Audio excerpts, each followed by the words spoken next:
Last வீடியோல கோயிலுக்கு போனோமா? இந்த வீடியோல கோயிலுக்கு போயிட்டு வந்து வீட்ல என்ன பண்ணோன்ட்டு பார்க்கலாம் வாங்க.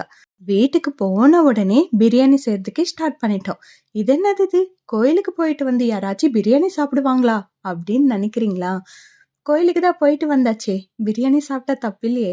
எங்களுக்கு அந்த மாரி பாலிசி எல்லாம் கிடையாது. கோயிலுக்கு போறப்போ சுத்தமா போவோம். போயிட்டு வந்த பிறகு நான்வெஜ் நல்லா ஒரு கட்டு கட்டுவோம்.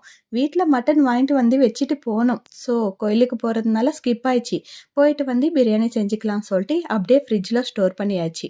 பிரியாணி செஞ்சாச்சு. பிரியாணினாலே தம்பி தான் ஸ்பெஷல். அவன் நல்லா பண்ணுவா. அதனால அவனுக்கே விட்டுடுவோம். நாங்க சும்மா ஹெல்ப் பண்ணுவோம். அவ்வளோதான். அதுக்கப்புறம் ஈவினிங் ஸ்நாக்ஸ் செய்யலாம்னு சொல்லிட்டு அம்மா வந்து மாவு பேசுறாங்க.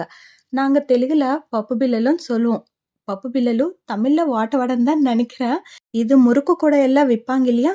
சரியா தெரியல. வாட்ட வடன்னு கூட சொல்லுவோம். நீங்க என்ன சொல்லுவீங்கன்ட்டு கண்டிப்பா கமெண்ட்ல சொல்லிடுங்க. அதுக்கப்புறம் லாங்